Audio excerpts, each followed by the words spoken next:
तो के ऊपर लगी हुई है 3 दंदों वाली, इसका नाम है शाद। ठीक है, शाद जिस हरफ के ऊपर आती है उस हरफ को मुशद्दद कहते हैं। शाद से वो मुशद्दद बन जाता है। अब हमने ये करना है कि तो क्या है, तो मुशद्दद है। तो शद वाला जो हरफ होता है, मुशद्दद हरफ जो होता है, वो पिछले वाले हरफ को अपने साथ मिला लेता है। ठीक है, मिलाने के साथ साथ फिर इसको दबा भी लेता है। अब देखते हैं कि तो से पीछे जो लगा हुआ ये लाम है, उससे पीछे अलिफ है। ठीक है, लाम के ऊपर भी कोई जबर जेर पेश नहीं है, अलिफ के ऊपर भी कोई जबर जेर पेश नहीं है, तो इसलिए हमने क्या करना है, उससे पीछे देखना है कि वाव है उसके ऊपर जबर लगी हुई है। तो हमने क्या करना है, ये अलिफ और लाम इन दोनों को सिर्फ लिखने में लाए हैं, पढ़ने में नहीं लाएंगे। हम सिर्फ वाव को तो के साथ मिलाएंगे। ठीक है, तो शाद वाला हरफ होता है वो पिछले वाले को अपने साथ मिलाने के साथ साथ दबाता भी है। फिर उसके बाद पढ़ने पिछले वाले हरफ को मिलाने के बाद उसके ऊपर अपना जो राब लगा होता है, जबर जेर पेश जो लगी होती है, जैसे कि अब तो के ऊपर जबर लगी हुई है, फिर उसके बाद वो अपनी जबर पड़ता है। ठीक है, अब हमने मिलाना किस तरीके से है, वाओ तो जबर वत, कैसे दबाना है, वत, इस तरह हमने करके दबा देना है और वाओ को तो के साथ मिलाना। नहमदुहु व नसल्ली अला रसूलिहिल करीम, अम्मा बाद फ़अऊज़ु बिल्लाहि मिनश शैतानिर रजीम, बिस्मिल्लाहिर रहमानिर रहीम। अस्सलामु अलैकुम व रहमतुल्लाहि व बरकातुहू। उम्मीद है आप सब खैरियत से होंगे। इंशाल्लाह जहाँ होंगे ईमान और सेहत की नेमत से माला माल होंगे। हाँ जी, तो आगाज़ करते हैं हम अपने आज के सबक का दुआओं के साथ। तो चलिए शुरू करते हैं। अल्लाहुम्मा सल्ली अला सय्यिदिना व मौलाना मुहम्मदिन व अला आलि सय्यिदिना व मौलाना मुहम्मदिन व बारिक व सल्लिम। रब्बि इश्रह ली सदरी व यस्सिर ली अमरी वहलुल उक़दतम मिन लिसानी यफ़क़हू क़ौली। Rabbi ज़िदना इल्मा, rabbi ज़िदना इल्मा, rabbi ज़िदना इल्मा।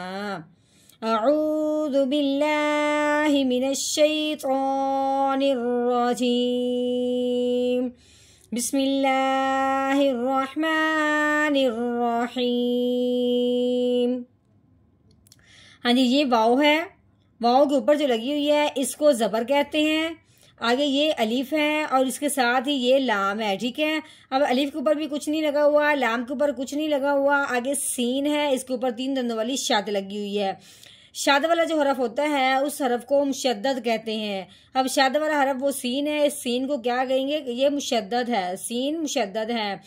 अब दूसरी बात ये है कि जो शाद वाला हरफ होता है वो पिछले वाले को अपने साथ मिलाता है।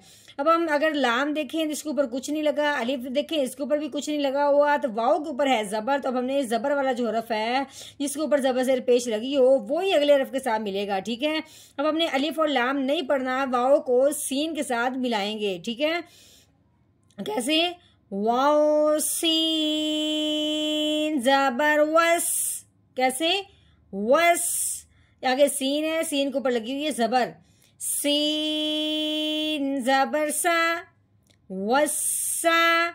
हाँ जी, ये मीम है, मीम के ऊपर लगी हुई है जबर, आगे देखिए इसके साथ ही अलिफ लगा हुआ है। ठीक है, जिस जगह पे अलिफ हो और उससे पहले हरफ पे जबर आ जाए, आगे कोई हरफ मिलने वाला भी नहीं है, तो फिर हमने क्या करना है, उस हरफ जिसके ऊपर जबर लगी हुई है उस हरफ को इस अलिफ के साथ मिलाते हुए एक अलिफ के बराबर लंबा करते हैं। अलिफ से पहले जब भी जबर आ जाए उस जबर वाले हरफ को एक अलिफ के बराबर लंबा करते हैं। अब जबर किसके ऊपर आई है, मीम के ऊपर आई है, तो अब हमने क्या करना है, मीम को एक अलिफ के बराबर लंबा करना है। उसके बाद ऊपर देखते हैं अलिफ के ऊपर क्या लगी हुई है, मद लगी हुई है, इसको क्या कहते हैं, मद कहते हैं। मद ये जो है जिस हरफ के ऊपर आ जाती है उस हरफ को 3 अलिफ के बराबर लंबा करते हैं। ठीक है, उसके बाद आगे भी देखते हैं, आगे क्या आ गया है, हमजा। मद के फौरन बाद ही अगर उसी कलमा में हमजा आ जाए तो उस मद को मद्दे मुत्तसिल कहते हैं। मुत्तसिल का मतलब होता है आपस में मिला हुआ होना। ये हमजा जो है मद के साथ साथ आई है, दरमियान में कोई और हरफ नहीं आया, इनके दरमियान कोई फासला नहीं हुआ, तब ये क्या हो गया, मद्दे मुत्तसिल हो गया। ठीक है, अब जो मद्दे मुत्तसिल है, पहले तो मद को हमने 3 अलिफ के बराबर लंबा करना था, लेकिन जब हमजा साथ आ गया मद्दे मुत्तसिल होने की वजह से, इस हमजा को की वजह से इस मद को हमने 4 अलिफ के बराबर लंबा करना है। तो कैसे पढ़ेंगे, मीम अलिफ मद जबर मा, वस्समा,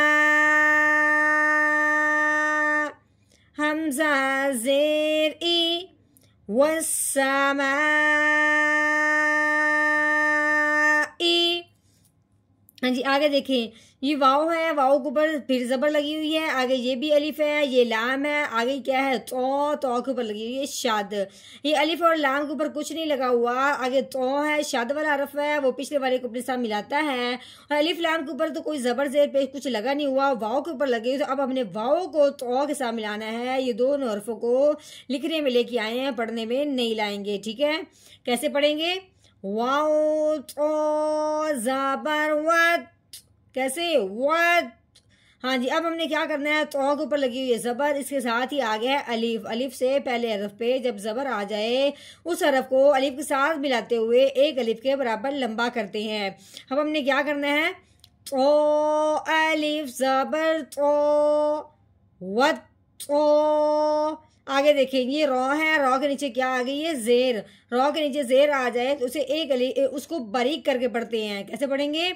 रो ज़ेर री, वत तो री। हाँ जी, आगे देखिए, ये कौफ है, कौफ जो है वो हलक के दरमियानी से नीचे वाले हिस्से से निकलता है कौफ करके। ठीक है, और उसको हलक की गहराई से निकालते हुए झटके से निकालते हैं। ठीक है, कौफ के नीचे क्या लगी, ज़ेर।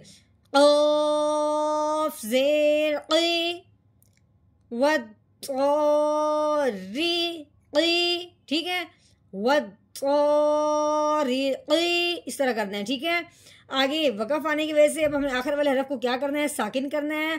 साकिन हरफ कौन सा होगा, कौफ। कौफ जब साकिन होता है तो उसको क्या करते हैं, हिला के पढ़ते हैं। अब हिलाते क्यों हैं, इसलिए कि कौफ हरूफ़े कलकला में से है। हरूफ़े कलकला जब साकिन होता है या हरूफ़े कलकला के ऊपर जब जज़म आती है तो हरूफ़े कलकला को हिला के पढ़ते हैं।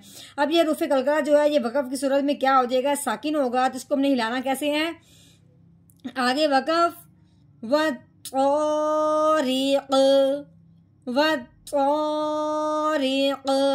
हाँ जी, अब इस आयत का हमने तोड़ तो कर लिया, अब हमने करना इसका मुकम्मल जोड़। तो रवानगी के साथ पढ़ेंगे, तो कैसे पढ़ेंगे, अऊज़ु बिल्लाहि मिनश शैतानिर रजीम, सूरतुत तारिक़ मक्किय्यह, बिस्मिल्लाहिर्रहमानिर्रहीम,